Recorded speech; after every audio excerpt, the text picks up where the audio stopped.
I never thought I'd be the one walking back into my high school reunion as a millionaire. Back then, I was the invisible girl, Lily Thompson, the one everyone laughed at, the one they whispered about in the hallways. I wasn't just unpopular. I was the school's running joke. My hair was frizzy no matter how many times I brushed it, my braces gleamed under the harsh cafeteria lights, and acne covered every inch of my face. My clothes came from thrift stores, and I used to sew patches on my jeans because my mom couldn't afford new ones. I pretended not to care, but every insult carved its mark somewhere deep inside me. The worst part was Ryan Carter. He was everything I wasn't: handsome, athletic, charming. The kind of boy who made every girl in school dream of sitting next to him. I had a crush on him since freshman year, but it was the kind of love you keep buried because you know how it'll end. I'd watch him from afar, his easy smile, his confidence, the way he lit up every room. I never thought he'd notice me. And then one day he did. It was junior year. I had stayed late after class to help the biology teacher organize the lab. When I stepped out, Ryan was there, waiting for his ride. He smiled at me and said, "You're pretty smart, right? Maybe you can help me with a test next week." It wasn't romantic. It wasn't even kind, really. But it was the first time he'd said anything that wasn't followed by laughter. My heart leaped anyway. For a few days, I let myself believe he saw something in me. Then came prom season. I still remember standing in front of the mirror in my thrifted blue dress, the one my mom helped me fix with safety pins. I knew I wasn't beautiful, but I wanted to be brave. So I wrote Ryan a note, simple, honest, and slipped it into his locker. "Would you go to prom with me?" He never answered. But the next day, during lunch, Tina Davis, the queen of everything cruel, read my note out loud to the entire cafeteria. She'd found it in Ryan's locker, or maybe he'd shown it to her himself. Everyone laughed. Ryan didn't say a word. He just looked down at his tray while I stood there, frozen, wishing the ground would open and swallow me whole. Tina called me the charity case who thinks she's Cinderella, and that name followed me until graduation. After that, I stopped talking to people. I buried myself in books, in part-time jobs, in anything that would get me away from that town. I worked hard, got scholarships, and when I left for college on the opposite side of the country, I swore I'd never come back. I deleted every social media account tied to my old school. I didn't want to see their faces, their weddings, their perfect lives. Especially not Ryan's. But small towns have long memories. Even years later, when I was struggling through college and working double shifts to pay rent, I'd still get the occasional email from old classmates, those pitying, "How have you been?" messages that weren't really questions. I ignored them all. I was too busy trying to prove to myself that I could build something from nothing. And slowly I did. While the world forgot me, I found myself. I graduated top of my class, got into business consulting, and later founded a startup focused on wellness technology. The company grew faster than I expected. I hired people who believed in me, who didn't care what I looked like or where I came from.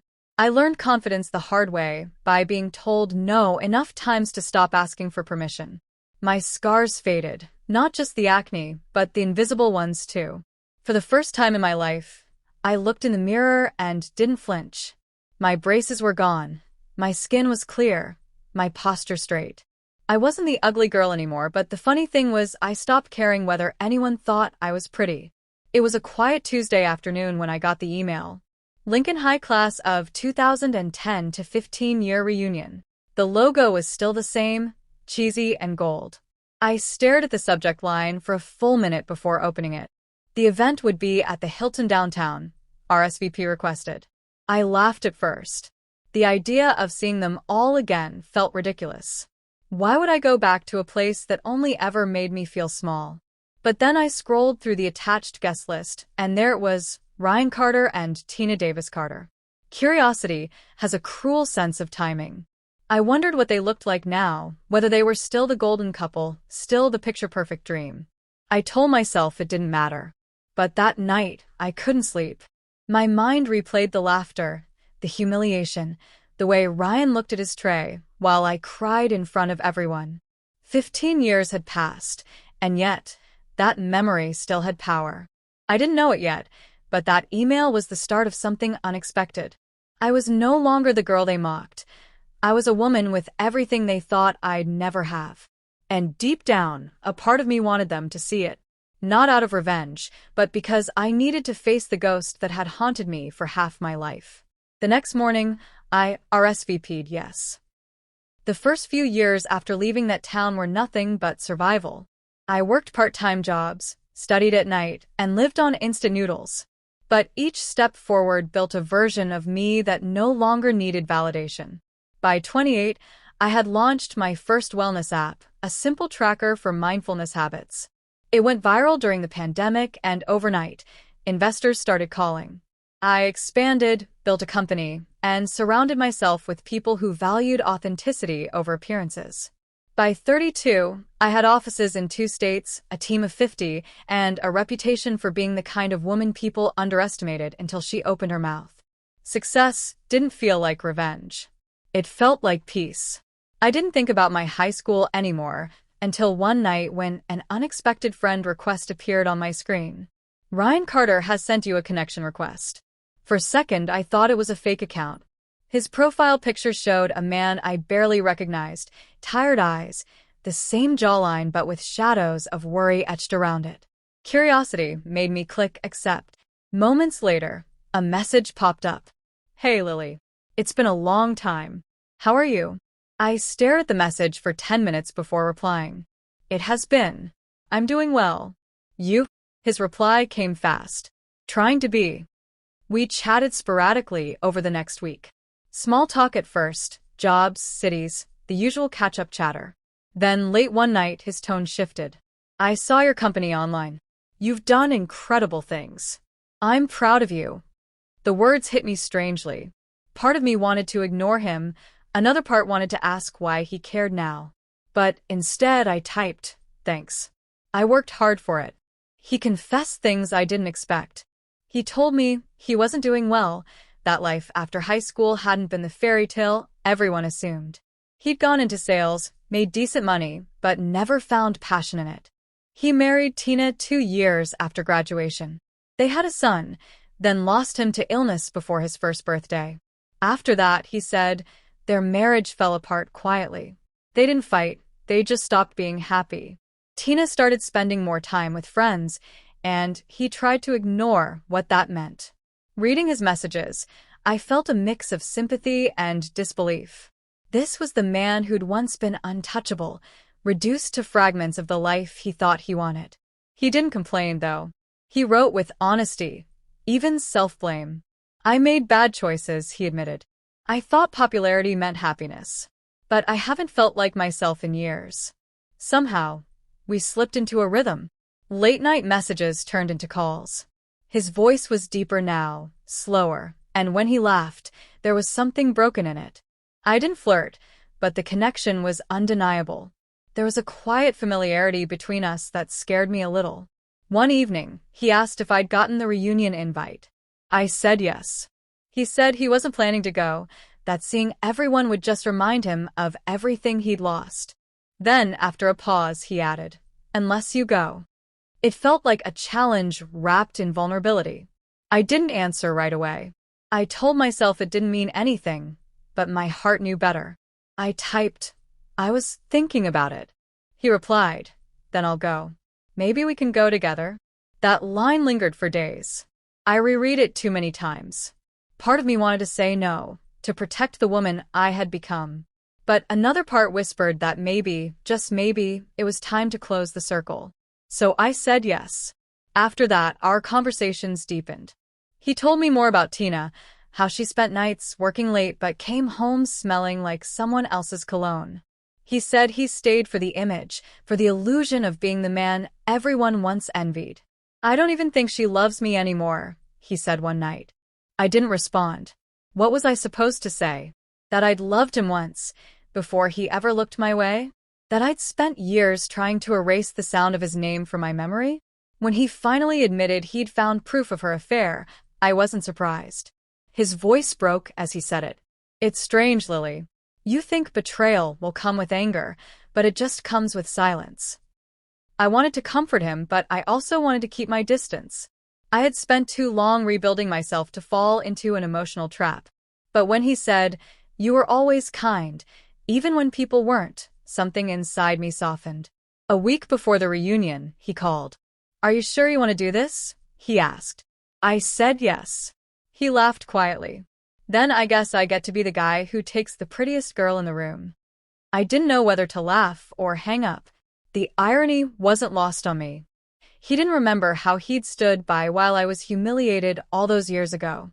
Maybe he did, and this was his way of atoning. The morning of the reunion, I looked at my reflection, not searching for flaws, but for the girl who once believed she wasn't enough.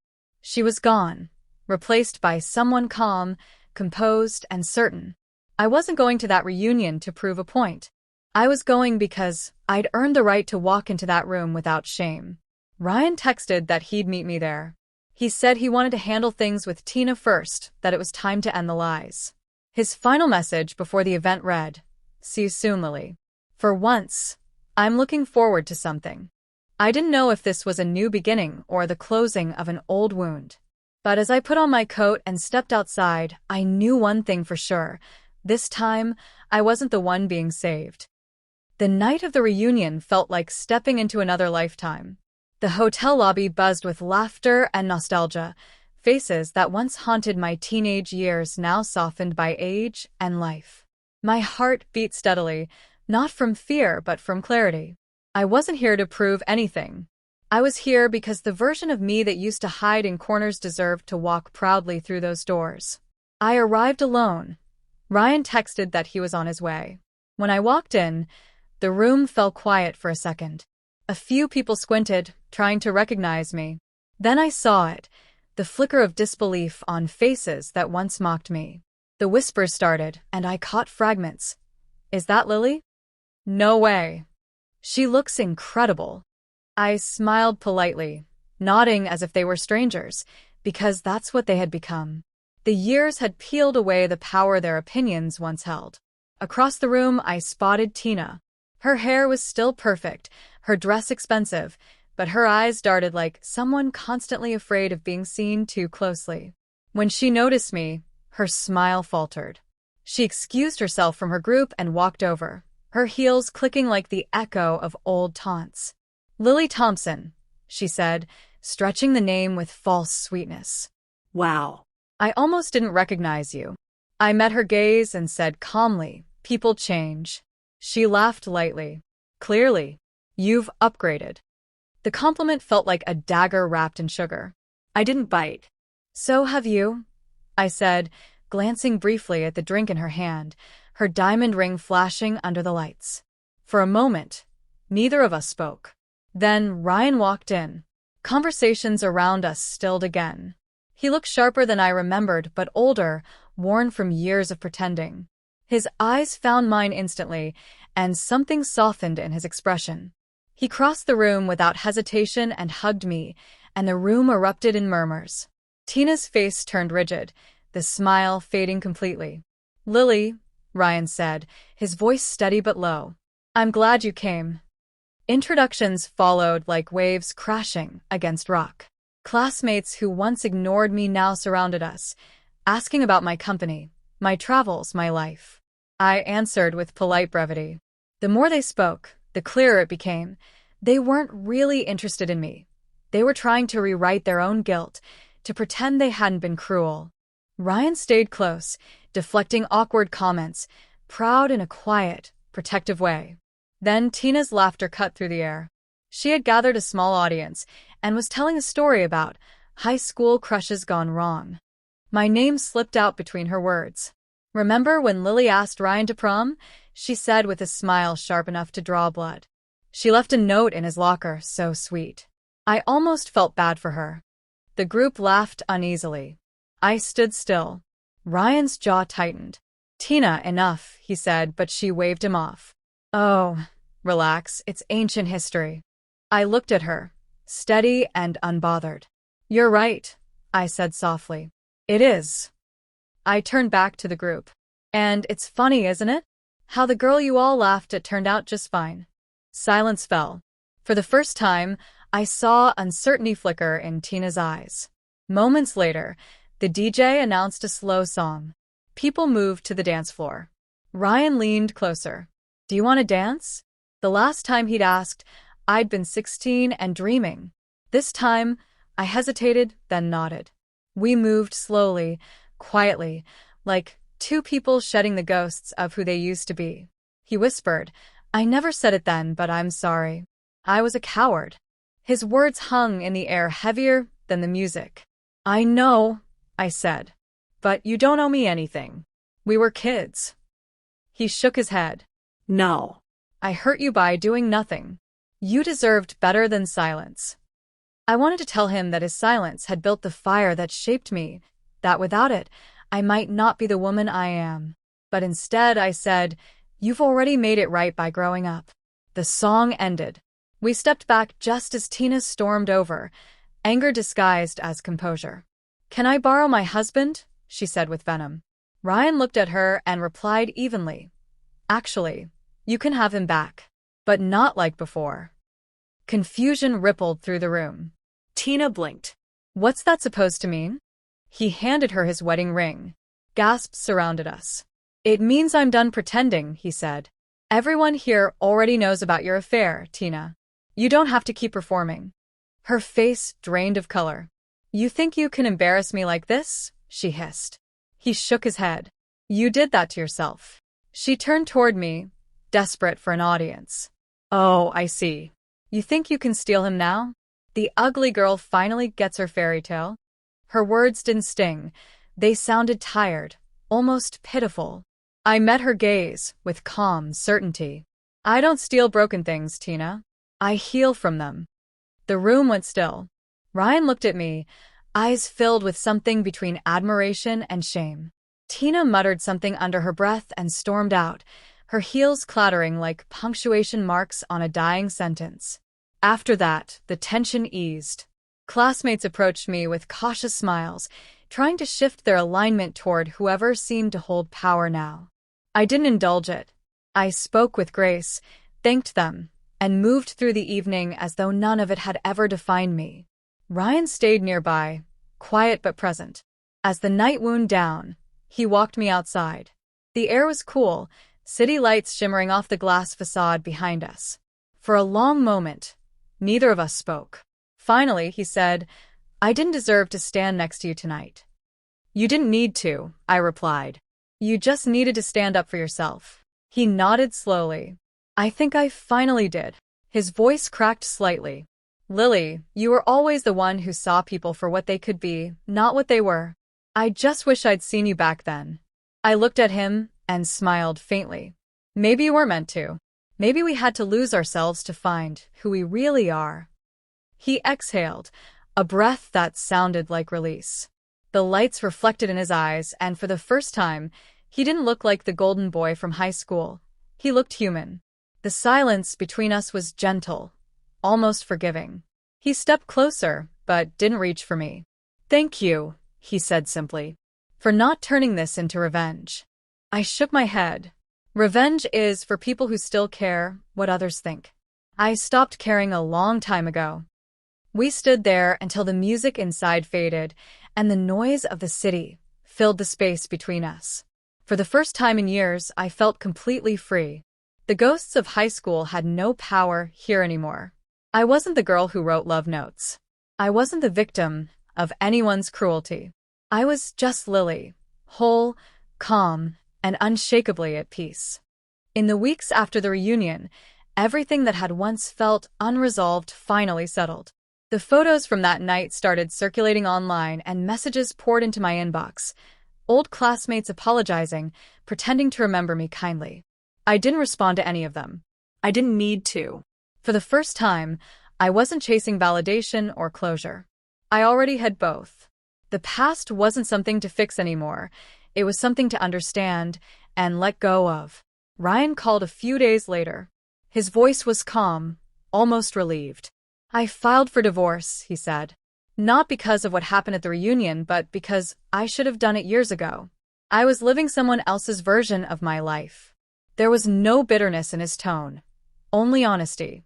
I told him I was glad he was choosing himself. He thanked me, but I could tell he wanted to say more. "I keep thinking about that night," he said. "The way you handled everything. You didn't have to protect me, but you did." I told him I didn't protect him. I simply refused to let cruelty win again. After that, our calls became more regular. Not flirtatious, not heavy, just two people talking about life with the kind of ease that only comes from surviving your own storms. He told me he started working at a nonprofit that helps single parents find employment. He said he wanted to do something that actually mattered. I admired that. I could hear a different kind of strength in his voice now, not built on charm or pride but on self-awareness. Months passed. My company expanded into new markets, my schedule filled with meetings, travel, and interviews. But despite the busyness, I found myself thinking of him at the quiet edges of my day. It wasn't obsession or nostalgia, it was recognition. The man I'd known in high school was gone, and so was the girl I used to be. What remained between us was something fragile and real, born from honesty rather than fantasy. One rainy afternoon, he showed up at my office unannounced. My assistant looked startled when she buzzed him in. He stood there, holding an umbrella, drenched but smiling. "I was in town," he said, a little breathless. "I thought I'd stop by and thank you properly." I invited him in, and for a few seconds, neither of us spoke. There was no tension, no awkwardness, just quiet understanding.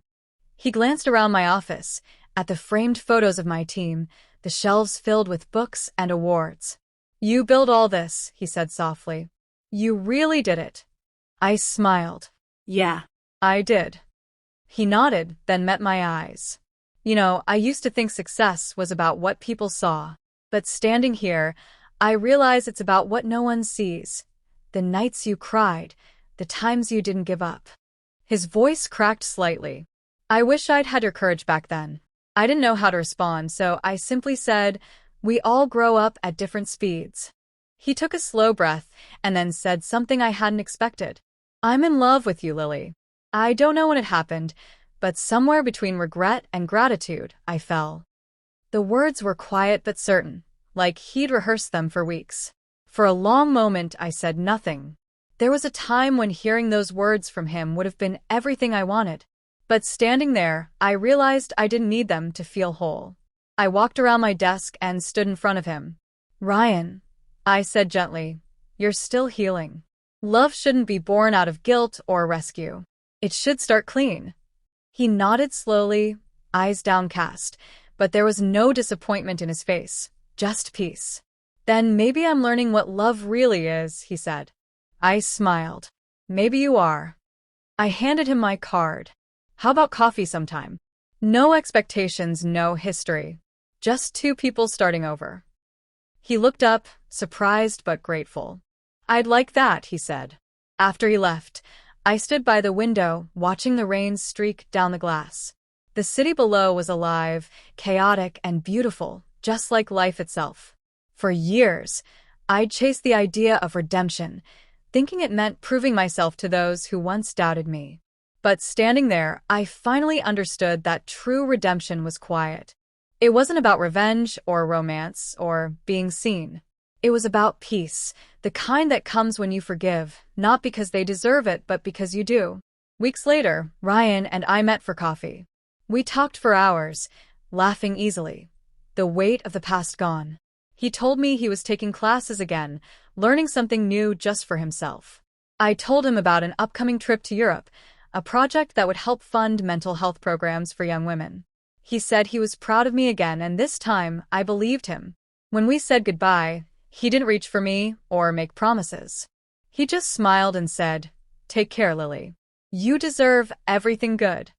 Walking away, I realized that love doesn't always have to end in a kiss or a confession. Sometimes it ends in understanding. The kind of love that teaches you who you are, that restores your faith in people, even the ones who once broke you. That night, I wrote in my journal for the first time in years.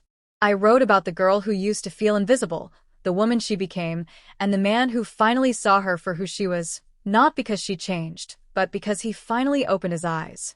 I ended the entry with a single line that felt like truth. Maybe it was never about proving them wrong. Maybe it was about finding someone who finally saw me right.